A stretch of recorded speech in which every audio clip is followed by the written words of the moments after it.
Okay, good morning all. Welcome to meeting of December. So, hopefully everyone has various papers that you need for a meeting this morning. A warm welcome. So before we start, some housekeeping. Fire alarm sound, there's not fire drill, and building evacuate immediately. If anyone needs assistance in exiting the building, they should use refuge areas which are clearly signed, would be closed, and entrance should not be used to be made. Members of the public are welcome to record the meetings, provided they don't disturb proceedings, and if there is a disturbance, I will ask for the recording or filming to stop. All those recording or filming the meeting request to focus on councillors, officers, and the public who are directly involved in the conduct of the meeting and not the people present in the meeting. Members of the public taking part in the meeting do not wish to be recorded or filmed. I'm not sure it's relevant this morning, but they should clearly indicate that is the case. And so we need to say at this point. So, should we move to our agenda? Apologies for absence. I believe apologies from Councillor Patricia Bell. I'm not aware of any other apologies. No. Okay. You say the two declarations of interest. And members wish to declare an interest in any items on our agenda this morning. No? Okay, thank you. Item 3 excludes the press and public. So there are no items on our agenda today that will require press and public to be excluded. So let's move to item 4 of the last meeting. So I'm happy to move those. Do we have a seconder for those? Thank you. Councillor Taylor, any comments, questions, observations in relation to those minutes? Doesn't look like it, so we're happy to agree the minutes of the meeting held before. Okay, thank you. So we move swiftly on to item on public participation. So I think we have one member of the public wishing to speak to us today, so that's Donald Davis. So would you like to come forward to the chair there and pose your question? Thank you.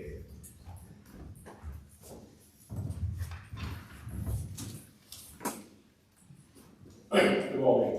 At the Kendal Council, we had questioned Council on its failure under the Local Government Transparency Code to publish its monthly spending reports. The Council monthly reports now thankfully appear on the Council website with a few weeks delay. However, as part of financial transparency, Westmorland Funress has a duty under the Local Government Transparency Code to publish its expenditure and spending on procurement cards. Westmorland Funress Council currently has 251 active cards, 86 corporate credit cards on with Westmorland Funress schools holding a further 165 cards, in total 251. 251 individuals are authorised to make transactions with the corporate credit cards, yet since the 1st of April, Westmorland Funress Council has failed to publish, as required, any details of spending on any of the 251 corporate cards. Local Government Transparency Code 2015 requires local authorities in England to publish information related to procurement card transactions. Given that in the final months of being Council, we've gone before corporate credit card, that Council spent over £16,000 in March 2023. Given the potential across 251 Council credit cards for biggest concerning levels of unreported spending, we believe please explain why Westmorland Funress Council has failed to disclose the expenditure to date on any 251 corporate cards held by the Council under scrutiny, and given that the Council holds, given that the Council has told departments of the Council is not interested in anything under 15 UK overspend this year. Does the council know the amount spent on any of its accounts since April? Okay, thanks, Mr Davis. First of all, for coming along to our cabinet meeting and for your questions. So, just to confirm that Western Furness Council do have 86 corporate credit cards, and these are allocated to individuals within the organisation for use of critical and emergency expenditure items. And we do also have 165 cards issued to schools in Westmorland Furness.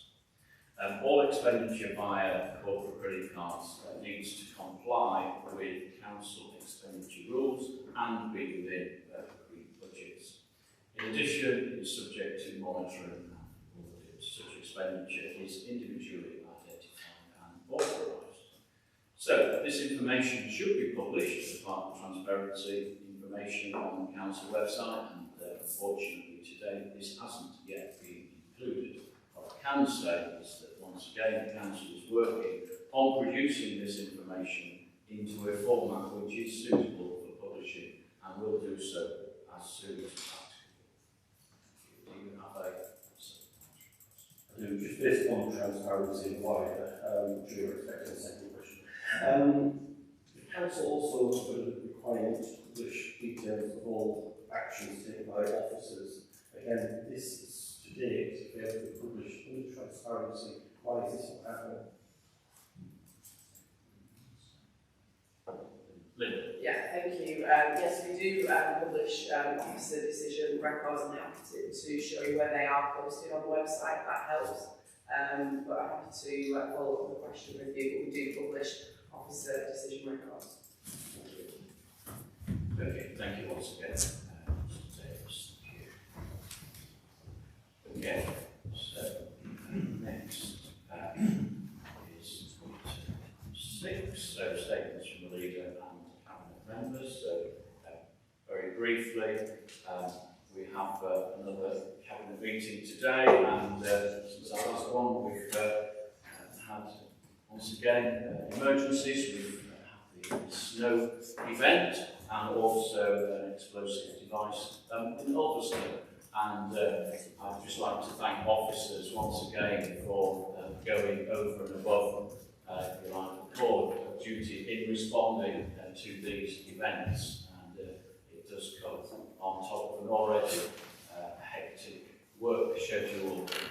So thank you to the officers being directly involved, and of course to all those members of our teams, highways, etc., who have had to work very hard to keep Westmorland Furness moving, and they've done a great job. So that's all I wish to say at this point. So yeah, Councillor Flores.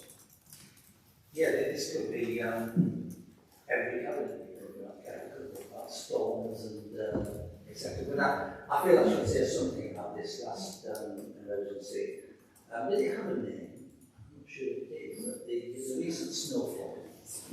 And it was an exceptional snowfall. I think we need to be clear about it. It varied according to where you were.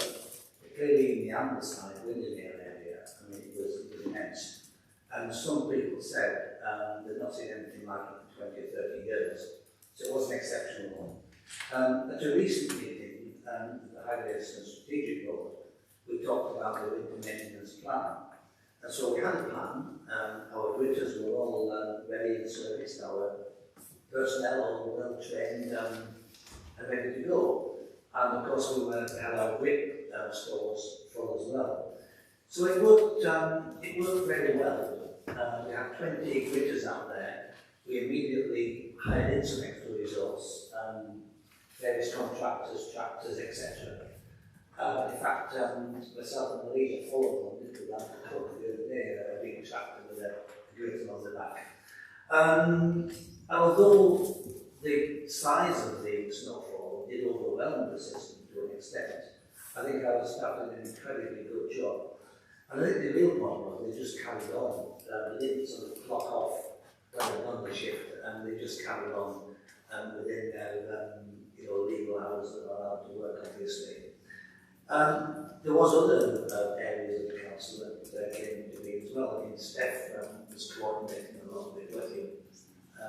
And bringing in these various village halls, the motorists who were stuck, etc. So it was a huge challenge, and I think our staff did an incredible job. I think we should recall our thanks to them here. We are doing a review of the whole incident to see if there's any ways that we could improve. And one of the things that's happened this year that didn't happen in previous years is we've got the county in two halves, and that has given some challenges with the snow clearance. The fact that you don't go past the ball and carry on the natural route, as it were. And we need to review all that and look at it. And there is a council meeting tonight, which everyone's been invited to, which I'm going to go on and observe and sort of listen to what the parishes have to say. I think that would be valuable to hear that.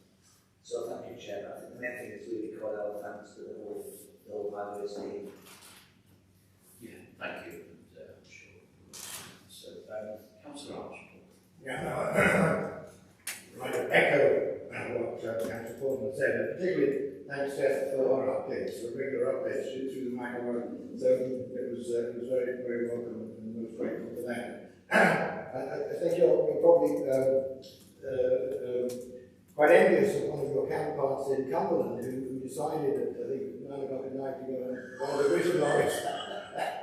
Unfortunately, didn't get back home until 5 or 6 in the morning. It was quite a night. But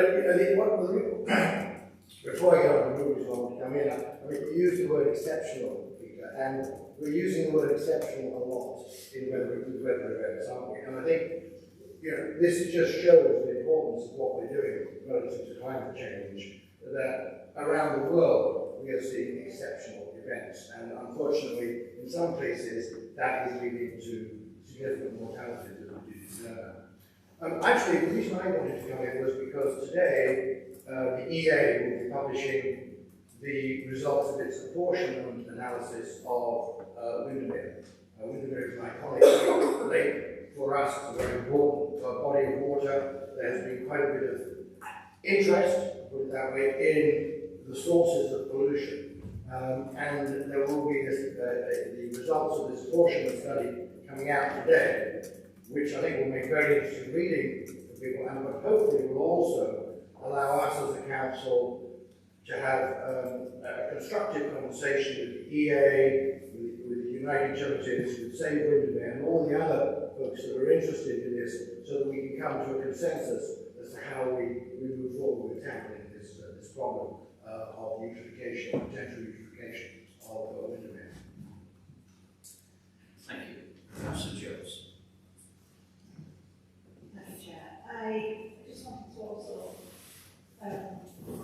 highlight the work that we don't always see specifically. I also wanted to thank all those members of the team who do doing some things. Like Kath's team, for example, I didn't see any of the stuff that they were doing. I wasn't promoting any of that. I know that they were always to pass those thanks on. Okay, thank you. Anyone else? No, thank you. So, item 7 is questions to cabinet members. So, items receive any questions from Westmorland councillors. There are no questions, thank you, on this occasion. So we move to item 8, which is referrals to council, from council, or overview and scrutiny committee, and I believe we do have such a referral this morning. So, Councillor Batty. Thank you. Am I okay to speak from here? Yes. Right, thank you. I'm speaking to you as chair of the Health and Adult Overview and Scrutiny Committee. We had a report from Lancashire and South Cumberland Integrated Care Board on the dental access and oral health improvement programme to our meeting on the 15th of November. We understand that the situation is similar to North Cumbria, which of course impacts on parts of our area. In summary, from the presentation and the report, access to primary care NHS dental services is challenged nationally due to 5 key factors. reduced care during the pandemic, worsening moral health of the population, funding, dissatisfaction with the national contract and workforce challenges.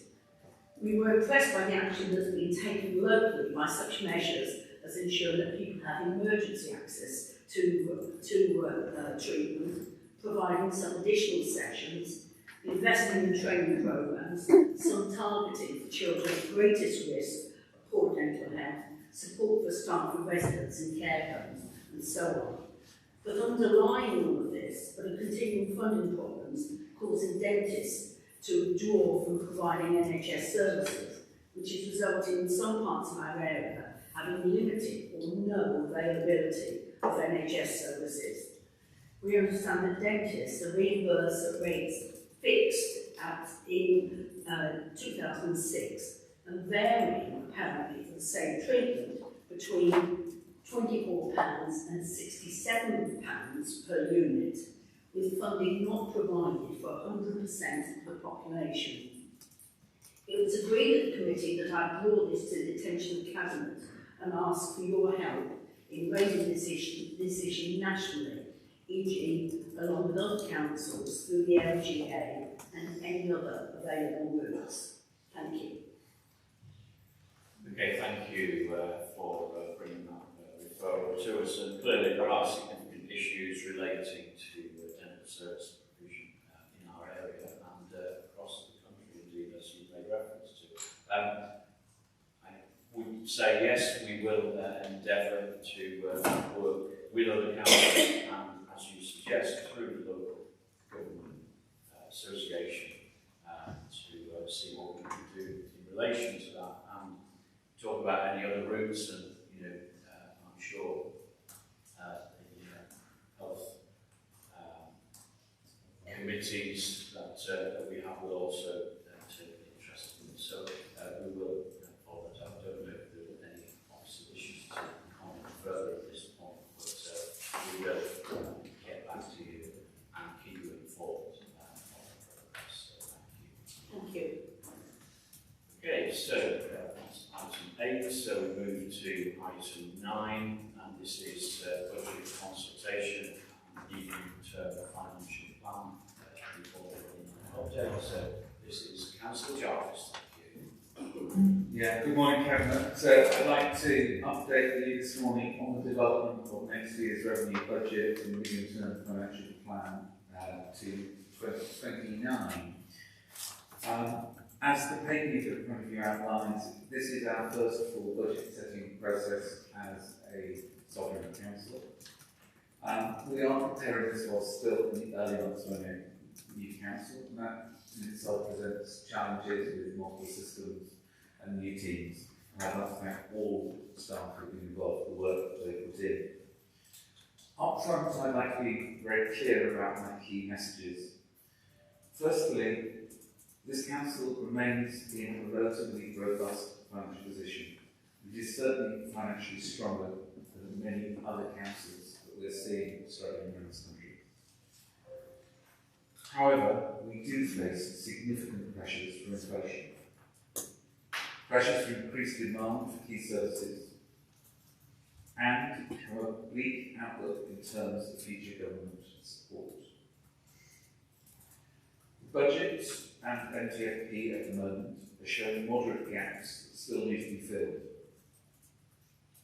However, I am confident we will be able to close these and deliver a balanced budget come the end of February.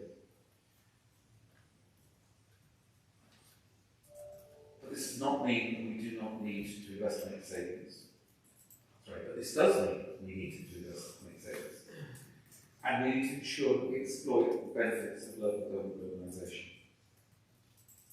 Focus this year has been upon stabilising our new council, and we have seen some material costs of being unitary.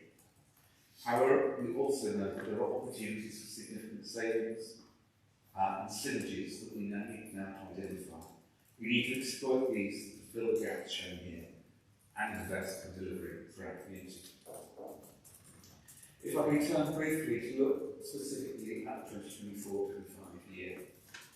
The detailed assumptions of these are outlined in section 3. And there are a few things here I to homes. As a council, we continue to face considerable pressure on our budgets. These are outlined in tables 5 and 6. These particularly relate to ongoing inflation and result higher than expected higher than budgeted pay awards. We also continue to see pressure across social care. In children's care, we've seen particularly significant costs in SEND and home-to-school transport. Given the widespread national concern over that, it is particularly galling that the government has not yet provided further assistance in this area. I have to say, several of us attended the County Council Network conference last month, where Michael Gove reassured us that he had listened to us. Well, if he's listened to us, the Chancellor hasn't so far, and it's an area of considerable concern right across the country. We also, as I've said, see revision pressures from the LGR process that have been identified. This is particularly apparent in those teams that are needed to enable change. As I've said, we also feel it's critical that we invest to deliver on our programmes, to strengthen our service and, most importantly, maybe to deliver future savings. There was 89 together, outlined about £10 million incremental investments to be included for next year. This includes key elements within one council, such as the integrated pay and award review work and work to achieve one local plan. Investment for strengthening the capacity of the council where that's required, particularly in HR, also in children's services, and leading democratic services, and in managing change, as well as ensuring we have resources to manage the critical decarbonisation schemes. And finally, we invest to continue on delivering our priorities, including bus transport, right-of-way and community planning. But the document we've got in front of you doesn't talk only about cost increases. In Table 9 and 10, it highlights over 11 million further income savings we expect to deliver next year. This includes significant benefits in treasury management as a result of higher interest rates and maximising the use of our cash balances. Turning to England, council tax is by far the largest part of our net budget. In an inflationary environment, we face little choice but to increase council tax. Currently, we're proposing an increase to the core council tax of 2.99%, plus a 2% increase for the adult social care precept. This is in line with government assumptions for spending power. Frankly, it is certainly required after last year's increase that was so far below the rate of inflation. We are very conscious of the impact that this has on our residents. Council tax is a regressive tax that hits our poorest residents hardest. That is why we will continue to offer one of the most generous council tax reduction schemes. And this year we will put further funding into helping with the housing costs of those struggling the most. You will remember, Cabinet, that we had proposed to introduce a premium of 100% on second homes from the 1st of April 2024. The Levelling Up and Regeneration Act, known as Laura, only received royal assent this autumn. Given the final wording in the Act, we believe it is necessary to delay the implementation of this premium by 1 year to the 1st of April 2025. The Act also allows councils to check their large premium on empty homes after 1 year rather than 2, and to increase the premium homes empty for more than 10 years. We still have far too many empty homes within our council area, and I'm proposing that we would consult on making these changes. In terms of fees and charges, last year we agreed a policy to increase fees in line with inflation. The CPNI increased in September with 6.7%, and we're proposing that fees and charges rise on average in line with this. Of course, there will be rankings and things like that, not every individual charge, but an average across certain insurers. At the moment, all these measures still leave us a gap with next year. We're partly proposing to use reserves to fund this, proposing we use about £4 million earmarked reserves to specific one-off activity and exploiting savings opportunities. This is in addition to 5 million reserves for transformation activity included already within the RCF and TFP. This still leaves us with a gap of £5 million for 2024-25. But we have not yet got the details of the final local government finance scheme. Maybe I remain hopeful that maybe something there helps. But also we have to finalise estimates around council tax and business rates and the revisions to the capital programme and the impact of that on the revenue budget. I recommend that Section 151 officer are comfortable with this gap at this stage of the process, but recognise the need for us to close this before the final budget. If I can talk briefly about the longer term, Section 3 of the report details the basis for the revised LTFP and the current assumptions being used. I will not go through those in detail. Table 2 on page 34 currently the budget gap. I said this is £5 million in the next financial year and then £13 million in future years. Gaps of this magnitude aren't manageable, but will require us to continue to work to find efficiency and savings to ensure that it can be filled without impacting our services. And this does not mean there are no risks. Some of the key ones are set out in section 3.92. However, it is our job to manage those risks, and I'm confident that as a council team we do that. Based on all this, I'm proposing that we now do public consultation with the key areas of the budget. You've got to see brochure in front of you. Consequently, I'd like to propose the recommendations set out in section 2. I'll go through this briefly. 2.1 is to note the revised budget gap of £5 million for 24-25 to support the ongoing work to continue to identify funding and savings proposals to enable abundance budget for next year that we proposed to the Council in February. 2.2 that we approve consultation on the level of council tax for 24-25 at 2.19% increase in general council tax and 2% increase in the average social care research. 2.3 we approve consultation on the introduction of second home secretary premium from 1st of April 2025. 2.4 we approve consultation on proposals to change the empty homes property premium on taxes today after 1 year, and for homes that are empty after 10 years to increase the premium to 400%. 2.5 we notice the revised budget gap for planning purposes only for the long-term period. 2.6 we note discretionary fees and charges will be uplifted in accordance with the current policy, and as I was agreeing. So finally, let me return to where I started.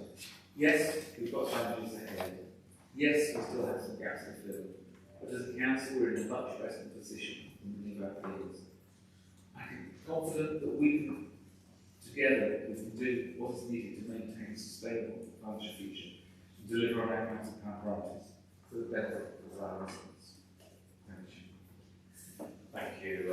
Councillor, for that presentation, and thank you for the hard work that went into that, and of course officers as well, putting together a budget under the difficult circumstances that we as a council find ourselves in, and with the economic backdrop that we have in the country. I think that's excellent proposals there, and we look forward to hearing what the consultation ultimately brings forth in terms of the response from our residents. So I'm happy to second that proposal, and do any councillors wish to comment. Councillor Arch. Yeah, thank you very much, Pete. Thanks, Andrew, Jonathan, Phil, and Dean. One of the things that, as politicians, we sort of reflect on is how can we deliver on promises that we made to the elected when we were elected. And if you look at page 33 and 34 of this report, you see a list of the 3.73, a list of investments. And then if you look at what the leader said at the beginning of this council in terms of what our priorities are based on the manifesto and then they incorporated in the council plan. You'll see that we are actually delivering. We are delivering on trying to do our bit for climate and restore biodiversity. We are concerned about our pathways, the pathways to school, and there is investment in that. We are concerned about sustainable transport, and there's investment in that. We said at the beginning that we would bring decision making closer to the people who the decisions are affected, and we are doing that. So, and there's a great deal more in here which reflects what we've done. So, I want to thank officers and Ronnie for implementing what we really felt our priorities. Thank you. Councillor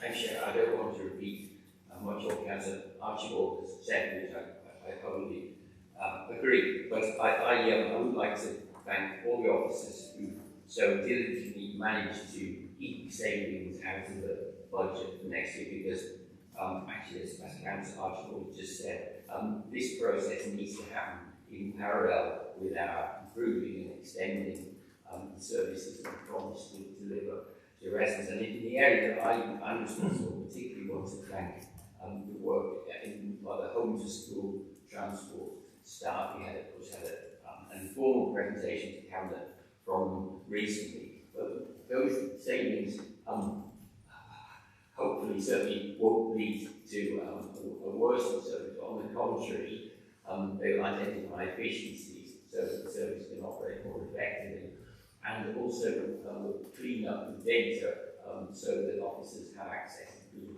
quality data and identify the most effective routes. And I'm hoping that, as I just to go as an example, by achieving that work, we'll be able to extend the improved public transport that we as a Cabinet Council have promised our residents, and at this point take forever for us to get to. Okay, thank you, Councillor Hughes. Councillor Thornton. Thank you, Chair. Yes, I'm building on what Councillor Hughes and Councillor Archibald has all said. I'm particularly pleased to see the extra investment in rights of way. We have over 2,500 miles of rights of way that we're responsible for making sure that they're open. And this gives us a bit more cash to be able to maintain them to a higher standard, which, especially in towns, I know that they're greatly valued by our residents. I wanted to just make a brief comment on the overall financial position of councils. I'll put a riddle on the table. What's the difference between the Chancellor of the Exchequer and the portfolio holder for finance? And it's quite simple.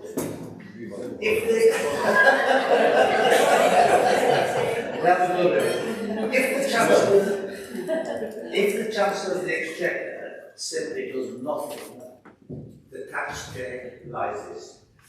So if he's out in his car and he sees that the price of petrol's gone up, he thinks, that's an extra couple of billion coming in. He doesn't need to do a thing. He doesn't need to alter the rates of duty, doesn't need to alter the rates of VAT or anything. Inflation cuts up the government tax take automatically. And the same thing happens with income tax. If people get wage rises, their tax take goes up as a proportion of their income without the chance to do anything. Now, on the other hand, if a council does nothing, their income in effect drops by the effect of inflation. And so that's the key thing. That's why every year we come and we put our council tax up. And in fact, if you look at inflation, we're actually suffering a slight drop in income by putting it up, the amount we're putting it up. So that's the key difference. And the Chancellor gets praise for doing nothing, whereas actually he's taking more from you. Whereas we get criticised for doing something where actually we're taking less. It's unfair, and I'm looking at the press now, I'm sure they'll translate this into a rational way of convincing our population of this. But it is a fact, Chair, it's something we need to keep mentioning. Okay, thank you for that insight. So, don't see any other cabinet members indicating, so being proposed and seconded, we accept those recommendations. All those in favour would indicate. Thank you very much. So we move on to the next item, which is item 10, Revenue and Capital Budget Monitoring Report, quarter 2. Councillor Jones. Thank you, Leader, and can I reassure you that there are other differences between myself and the Chancellor? Which I won't start listing. You've got in front of you a comprehensive pack of papers providing details on the actual expenditure around Newcastle. This covers the second quarter of the financial year up until 30th September 2023. Despite length of the report, I'll try and keep my comments relatively brief. Firstly, on revenue expenditure. You will remember that back in quarter one monitoring, I reported a forecast overspend on the year of £324,000. In revised Q2 monitoring, this has increased slightly to £861,000.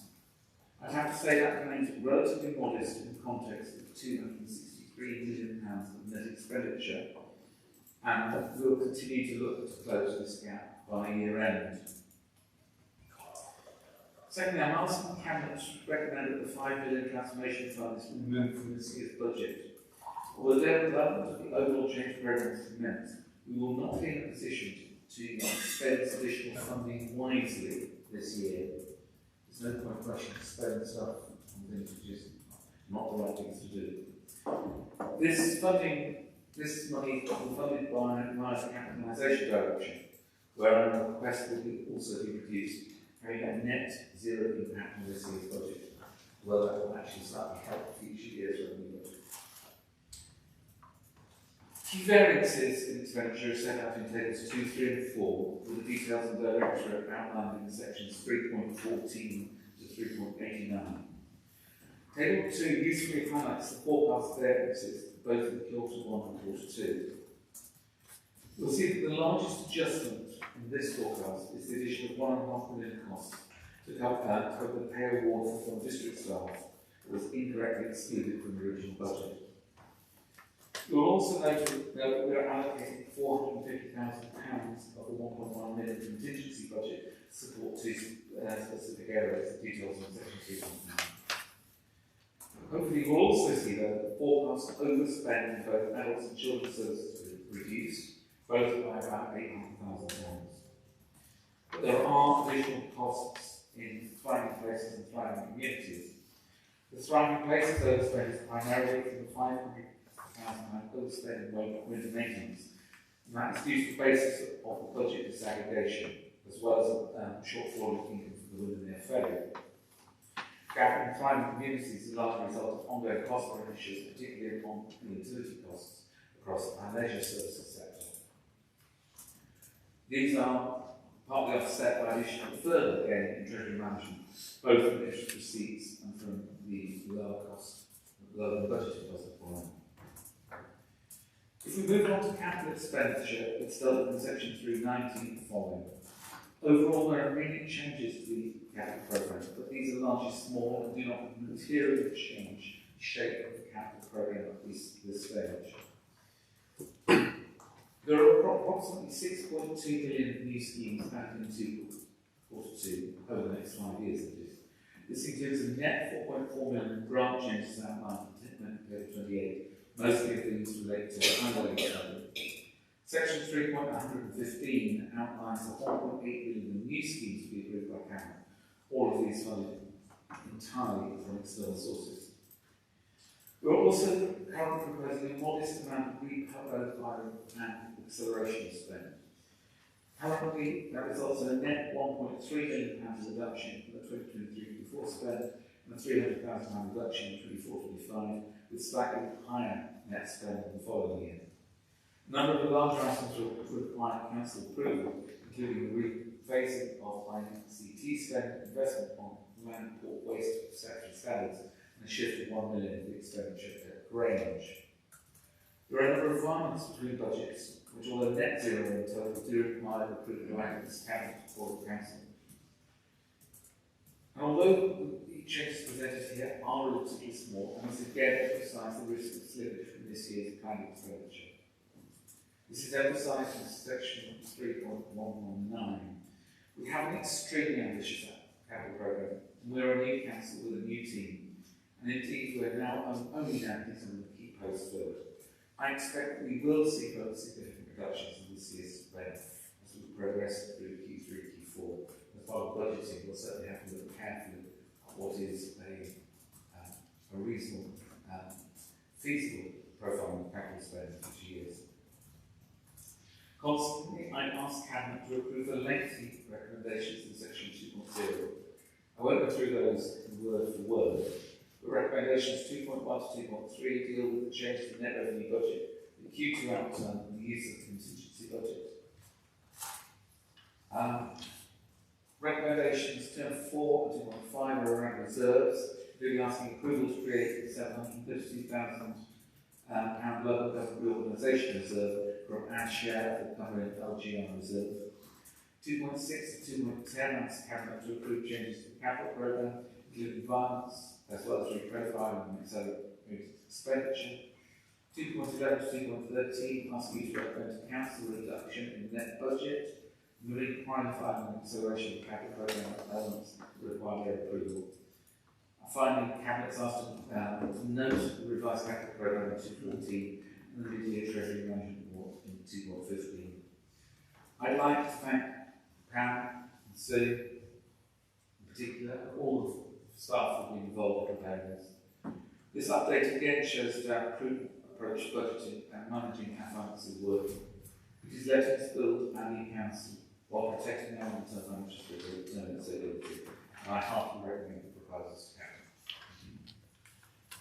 Thank you, Mr. James. So, do we have a second, Councillor Archibald? Do you wish to comment now? Yeah, just it's a very impressive document. There's a great deal of information here, and to echo the comments that Andrew has made, and particularly emphasise the importance of treasury management in this, in terms of the amount of money involved in the work that has been done to consolidate the treasury management of the various councils that come together. Also, the capital spending programme, which is listed here again, is very impressive.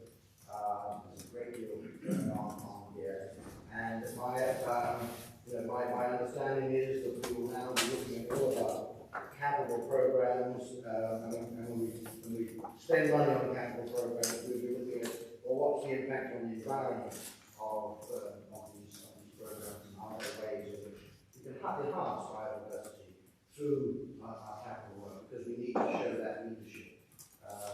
So very, very impressive report. Thank you very much. Okay, thank you. Any other members on this? Okay, Councillor Jones. Just a question there, as a cabinet member, I just wondered whether we're able to pat ourselves on the back, because I think this is, actually I don't mean myself, I mean Andrew, council at charge this, because we've all got experience of working with one another, a lot of us have previously, and I always think it's worth noting that we can rely on Councillor Jarvis to go through the detail. So I know we've got great officers and Pam's team is fantastic, but we've also got a reliable pair of hands on Tiller in terms of the cabinet. So I just want to thank Andrew for your hard work. It's really appreciated, and I'm sure everybody on the council. Okay, thank you. So I'm sure Councillor Jarvis appreciates those comments. So, do we have anyone else wishing to speak? Doesn't look like it. So again, proposed and seconded. All those in favour, please indicate. So thank you through that item. So we now move to agenda item 11, page 103 of your report pack. This is the interim corporate performance monitoring report again for quarter 2, and of course to me to present them. So what I will say is that this is the second of these reports in the life of this council, and the purpose of the report is to provide an oversight of performance of the council for quarter 2, which is 1st of July to 30th of September. And the brief report overall that suggests overall we have a positive position in respect of performance, and that occurs, as I've said earlier in the meeting, in the context of significant organisational change and our processes moving through transition and stabilisation as we integrate the four sovereign councils into our new Westmorland first structure. The recommendation in section 2.1 is that we note the overall performance. So happy to propose that we do that. As we move through the report, section 3.1 outlines the changes that we've had through the LGR process, and begins to highlight for us that effectively these reports are,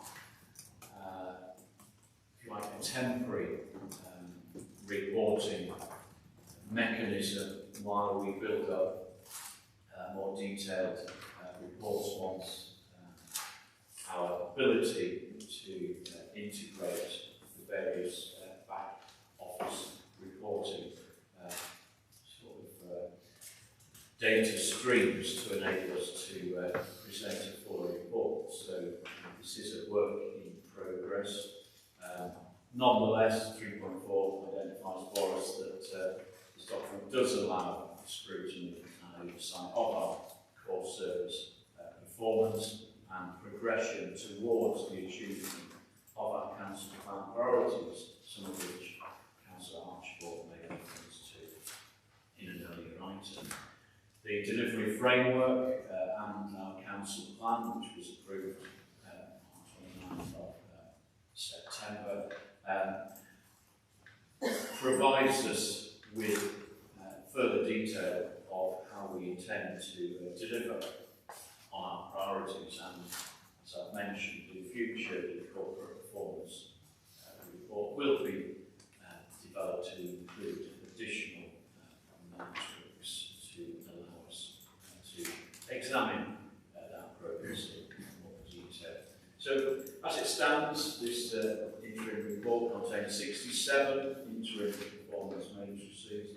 Table 2 outlines for us where, in which area, in terms of our council plan, those matrix sit.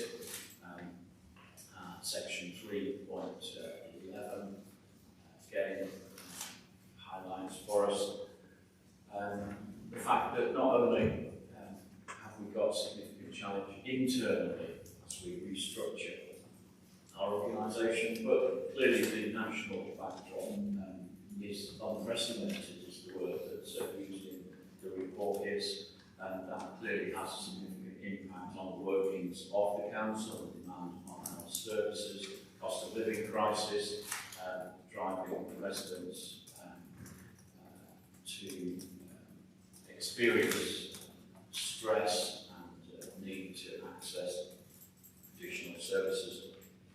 Clearly, inflation is a significant pressure on household budgets, and that is showing its highest rate for over 30 years. And that has a whole range of knock-on effects.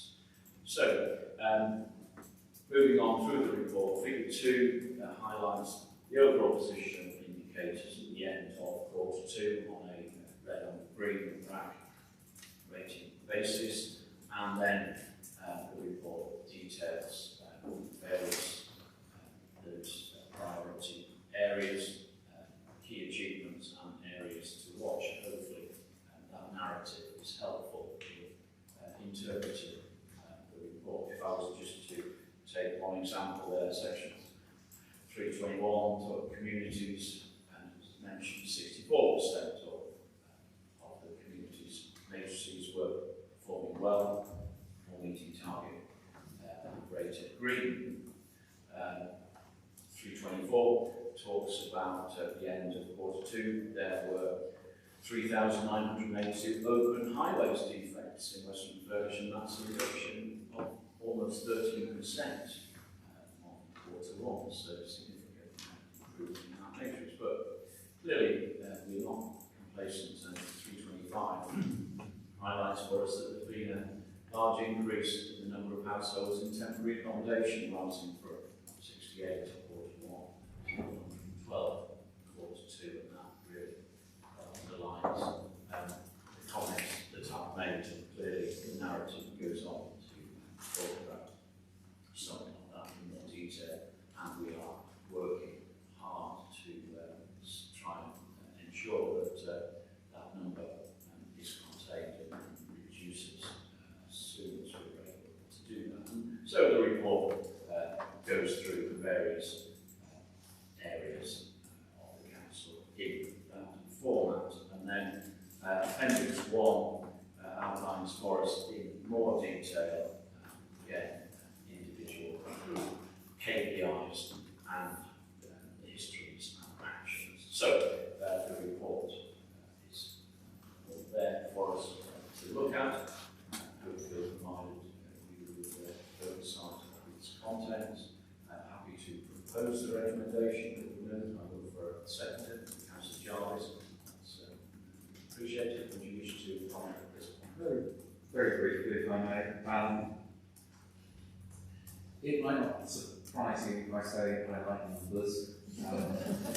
And, you know, this is full of metrics, and that's great. But numbers only take us so far. We have to do this in council, also to reflect on how we deal with issues, or our relationships with residents and staff, how we respond to emergencies, like last week. Those who never meeting metrics, but they're things which we need to make sure that we are judge ourselves by, and we are, as a council, living our values. I recognise what the leader has said, that we're a council, a new council, we're in the process of change, and this report will change as we get new metrics, as we identify more clearly our priorities. And I look forward to seeing that evolution. It'll be good to read it, but let's also remember the soft side, which we can never measure in terms of numbers. Are residents happy with the services we're providing? That's very difficult to measure. But it's good to look at metrics. Numbers are really important and they're really interesting. And so I'm very happy to say Okay, Councillor Jarvis. Any members wishing to comment further on this one? Okay, so in proposal seconded, all those in favour of that recommendation? Thank you. That's carried. So we move to item 12, which is the school funding formula. So Councillor Sams. Thank you very much, Chair. This paper sets out the proposed school funding formula for maintaining and academy schools in Westmorland and Funress for 2024-25, and it details the indicative schools block and high needs block funding for 2024-25. The actual dedicated schools grant, which we call the DSG for short reference, allocations will be published in late December, but we do not have them yet. However, I could not resist commenting that they have published the figures for the dedicated school grant in July, but then had to call it all back in nationally because we had found an error to do it again. So that's why it's delay on our publication. Cabinet is the statutory decision maker on the school funding formula, and the recommendation comes from the Schools Forum, which is the balance a new Schools Forum and a new authority, and there has to be representation on the Schools Forum from different categories of schools, so it's balanced out for the number of academies, the number of representatives. So it's Cabinet that finally made the decision. We have to consult approve and maintain schools and the academies each year on school funding arrangements and whether to apply the national funding formula. Now, the national funding formula is something that the government is going to introduce, and the former Cumbria County Council adopted the national funding formula since its introduction in 2018-19, and Westmorland and Funress also adopted it for 23-24. This was a recommendation that was approved by the schools that they want to work using the national funding formula. Mainstream schools and academies are funded through the school block of the DSG, the Dedicated Schools Grant. The indicative allocation for 24-25 is 163,400 million, an increase of 8.611 million on 23-24. This allocation does not include the growth fund factor, which can be used by local authorities to support increased demand for places resulting from natural demographic changes. So we're still waiting to find out what will happen with the growth fund. The indicative high needs block allocation is 28.468 million, an increase of 0.675 million compared to 23-24. The forecast cumulative deficit on the high needs block DSG earmark reserve at Q1 is 17.180 million.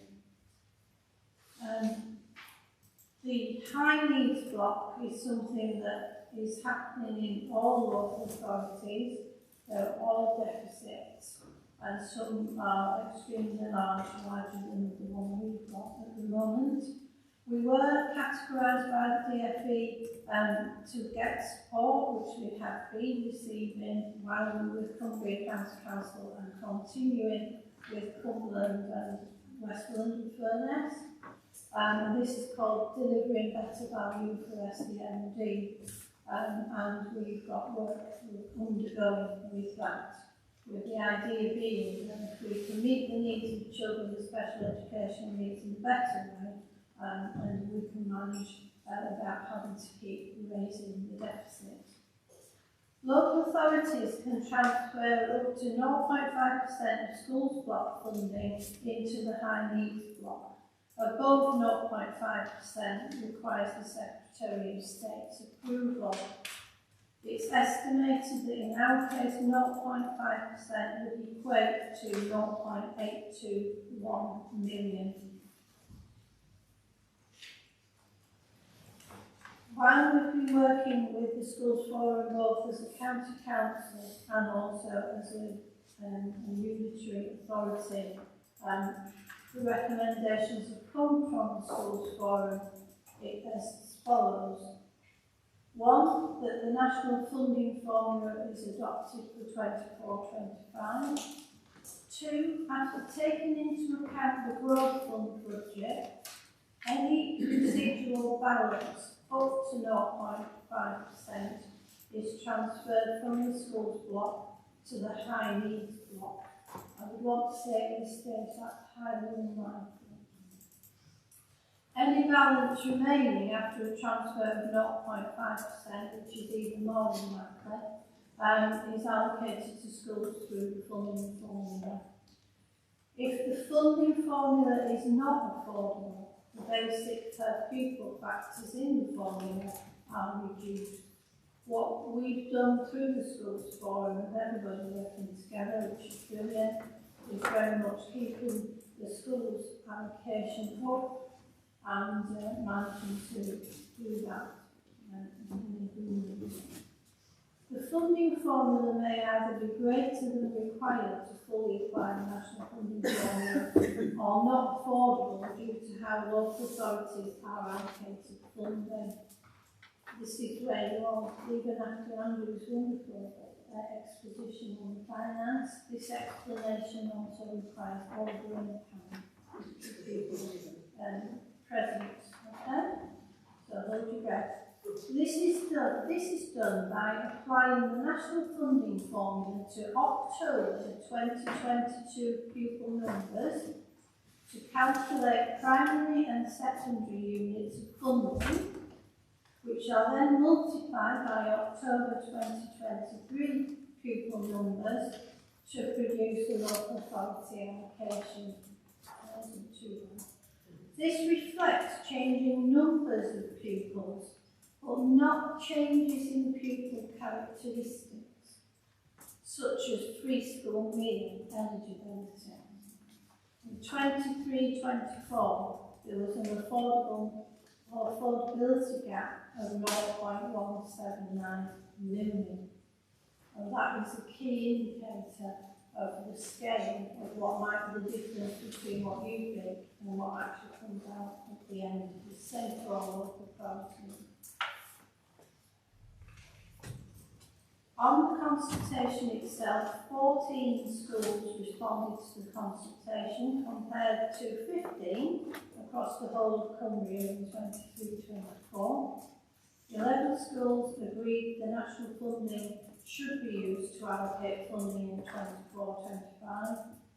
10 agreed the basic per pupil factor should be adjusted if there is a shortfall in the school block. And 11 agreed to transfer up to 0.5% should be action from the school's block to the high needs block if there is a surplus. But I didn't want to raise anybody's hopes on that. And so I'd like to put forward a recommendation for the paper. Okay, thank you for that, Councillor Sanderson. So do we have a seconder? Councillor Jones, wants to speak now? At the risk of saying only thanks and nothing more, thank you, Councillor Sampson, and I know you're the director's not here this morning, but the team, the way that you work together, just across, well, what I'm trying to say basically is we put people first. It's one of the declarations. I think this is an example of how that works in action. So thanks, Councillor Sampson and the team. I'm happy to second it. Not really anyone to say, because I think it's covered it. Okay, thank you. Does anyone else wish to comment against Councillor Hughes? Well, he did earlier, Chair, we had Councillor John's favourite, Mr. Johnson, which I think he had an even more difficult ride vis-a-vis Councillor Sampson. So I have to say, well done for presenting that incredibly turgid paper exemplary. I have kept a record of it just in case I forget some details. You had to do it. Thank you. Councillor Thorpe. Yeah, just I suppose building on that, I think we have some really good schools in our area. And if you look at the last report, buried in there, that we didn't mention was the fact that school exclusions are down and the below, well, talk about target for school exclusions is a significant thing, isn't it? But they're below the projected target. And I think that's a really good news. And that's a symbol, really, I think, of how good our schools are and how we want to work.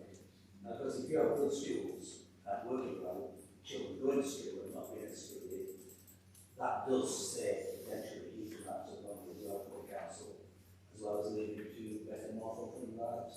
So, good news, thank you. Thank you. So anyone else? So we propose a seconded all those in favour of the recommendations. Thank you. Very good. So we move on to item 13. This is consideration of biodiversity duty and responsible for the local nature recovery strategy. Yeah, thank you very much indeed. This is something we need to do before the 1st of January for the Environment Act, is to recognise that we are meeting our biodiversity duty, and this report about how we are doing that. We also, in this report, recognise the fact that we are the responsible authority, if you like, we are for the local nature recovery strategy in Cumbria. And I want to take the opportunity, if I may, just to say a few words about biodiversity and the importance of biodiversity regeneration and enhancement. As members know, we are facing a global biodiversity crisis. Species are becoming endangered at an alarming rate, and indeed some scientists are suggesting that we are moving into the sixth mass extinction. Last one was about 60 million years ago. And Southern Cumbria is not an exception to this trend. Species such as the natterjack toad, the water vole, the red squirrel are endangered in our area. And some species are migrating, and disease is also migrating because of climate change and other issues. As we've discussed, some of our water bodies are in danger of eutrophication, they're polluted. Our rivers are polluted. We have one of the 10 most polluted rivers in our area.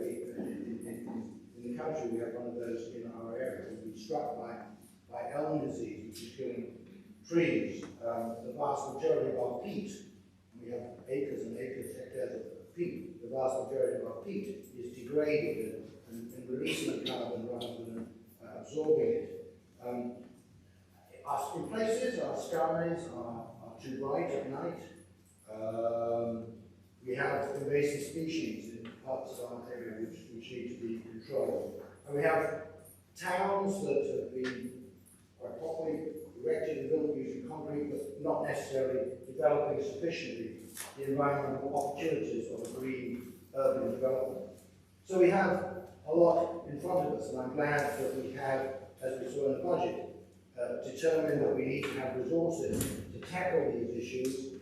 We also have a fantastic array of institutions, voluntary bodies that we want to work with, partner with. We've already started this by giving grants. So there's a tremendous amount of goodwill and a tremendous amount of desire to move this project forward. And we have these magnificent assets in our landscapes and in our residents and in our towns. And it is this council's ambition, not just to tackle these issues in the countryside and the towns, but also, in doing so, to become a beacon of hope for biodiversity regeneration. And this paper sets the stage for what I hope will be a meaningful step change in the way in which we interact with nature. Residents want it. I know you're ready for it. Fellow members, and I know that our officers are enthused by the idea. So let's pass this base motion to show our compliance with regulation, but also to show our intent to move this forward to a very important agenda item of our council. And being the lead authority for the local nature recovery strategy gives us a further ability to lead on this issue. So with that, I propose the recommendation. Thank you, Councillor Osborne. Do have a seconder? Mr. Taylor, do you wish to speak now? Okay, well, you go. Councillor Sanderson, could I just ask you to switch your mic on? Cheers. Thank you. So the 65 elected members of Funress represent every hectare of this rather wonderful place right from the Funress. So I'd just like to say that we're blessed with having some really special and rare landscapes and species. So we've got internationally important populations of lesser black-backed gulls nesting. We've got the largest haul out of grey seals in the northwest. We have flower-rich hay meadows. We've got Atlantic rainforest and an internationally really exceptionally rare landscape, which is limestone grassland.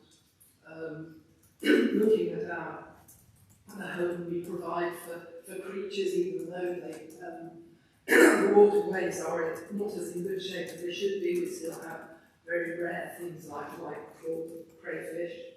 Excuse me. So we've got sort of internationally known landscapes. We've got formerly known as AMNB, National Landscapes. We are sort of custodians of some very special places, very special residents like Coda and Lapwing, who are almost extinct in many places of the country. So we have a big responsibility to protect these very special places, but that's not to say that other things are not equally important, which is where biodiversity comes in. So the dung beetle is as important as the red squirrel in terms of the function it occupies in the ecology. So the ecology is a system, and the most lowly creatures are important, and even the most lowly creatures are under threat. So agricultural changes, even in my time in Cumbria, meant that improved grasslands, remove flowers, remove fungi, etc., etc. So it's a big task. It's one where I'm pleased that we're taking an important role. We have to be custodians of the precious things that we are lucky enough to have in our authorities' footprint, and also to improve the overall insect population and all these little creatures who provide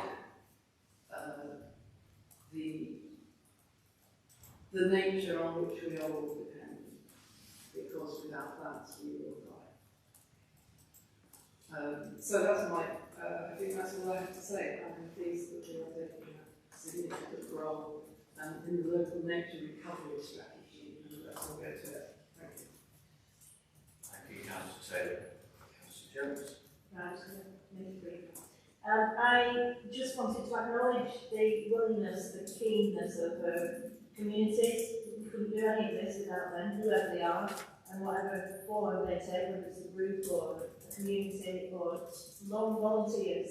And it's really easy to focus on the four-footed and the parts of our area, but actually people make a difference too. So for every person that engages with this agenda, there is, again, there is real value that we can't measure. We talked earlier about corporate, we can't measure that, but they're really vital. So, I mean, if anyone's making notes from the gallery, in terms of the press, that would be really, really, really good if you could get that to people who are engaged with this process, because without them, it's just words, and it's just a bunch of money sitting in a pot waiting to be divvied out to do the stuff. So thank you, Chair. Okay, thank you. Anyone else? No, so proposed and seconded. All those in favour of those recommendations, please indicate. Thank you. So that's clearly carried. So we move to item 14, affordable housing grants policy. So Councillor Derbyshire. Westmorland Funress recognises the strong need for affordable housing and is a key priority of the council plan. The provision of more affordable homes can help to increase the range of housing options to help meet the increasing demand and assist the council in meeting its required housing responsibilities. The council's funds for affordable housing grants provides an opportunity to provide other sources of funding available to communities and housing partners. The investment priorities within the affordable housing grant policy will help deliver the council plan priorities in the following areas: provide more affordable housing, exceed existing housing standards where possible to improve energy efficiency, thereby reducing the carbon footprint, setting aspirations for beauty, quality and sustainable measures for housing, building confident, empowered, resilient communities and supporting sustainable inclusive housing growth. East District Council and South Lakeland District Council both held affordable housing reserves and community housing funds. This document gives us procedures and governance to take forward, working with communities and partners to provide housing. There were several schemes identified against the reserves that were being held, which fall into two categories: those that have formal approval from the legislative authority, and Those that did not have formal approval through the legacy of Funress Council's decision-making processes, and which it is proposed to be considered under the Westmorland Funress Affordable Housing Grant Policy. And we're keen to move this forward. Thanks go to all the staff who worked together to get this policy brought forward. Cross-departmental working is key to taking forward our housing ambitions as a council, as well as close working with our partner, registered providers, and with our communities who are wanting to take forward their housing solutions. I'm pleased that the housing team worked well with legal, procurement, assets and planning, and national park authorities, and others to produce this report. And I think this bodes well for our future working and provision of affordable housing. So, recommendations for the reasons set out in this report. Cabinet is recommended to approve the affordable housing policy grant attached to Appendix A and agree the governance and grant rules that are set out in Appendix A, delegate responsibilities of relevant officers outlined in Appendix A in consultation with the legal, chief legal and monitoring officer, the leader, the cabinet member for housing and homelessness to agree the investment decisions and enter into the grant funding agreements for successful projects. Thanks to all the staff Thursday for all their hard work on this. Councillor Derbyshire, do we have a seconder? Councillor Hughes, wish to speak? Yes, thanks, Chair. Just to add that I completely support the policy very much. Amongst our very laudable aspirations as a council are, of course, to reach zero carbon by 2037, and the housing component of that is a very major one. To render the properties that we either directly will oversee or facilitate to be managed by others or owned by others, to be age adaptable, so that someone moving into the property when they're relatively younger will still be able to occupy the same dwelling as their needs increase, mobility needs, and similarly for those expecting to enlarge their families, where possible. We can't achieve everything all at once, but the policy will be a step on the way. And I have to say, in the face of dramatic government failings over a long period of time, year on year shortfalls in the amount of affordable housing produced across the country, including, particularly in our area, no fault to the providers and those in the area, the nutrient neutrality debate, whichever side one sits on, we're looking for an answer that will look after the environment and enable house building at a reasonable rate, and things like such as the leasehold surcharge, the ASCO. It's really important that local authorities respond in their own constructive ways, and we hope, we all hope, Chair, that under a new government, whatever government it is, the need for rapidly increasing numbers of affordable homes will become a priority, which has not been reached. Okay, thank you. So, anyone else wishing to speak on this item? Okay. Clearly, this is another important policy in the raft of policies. Great to see this one coming forward, and we will approve this moment. Again, just highlights the significant amount of work that is going on across the council to ensure that we have the right policies and procedures in place to enable us to rise to the many challenges that we have right across our area. So thanks again to everyone involved in this. Opposed and seconded, all those in favour, please indicate. So that's great. So another policy in place and ready for implementation. The last item on our agenda is item 15, urgent items. I'm not aware that we have any today, so that concludes our business. Thank you all very much for your input, your attention, and if I don't see you again, I'm sure many of you I will be seeing again for those. So, which is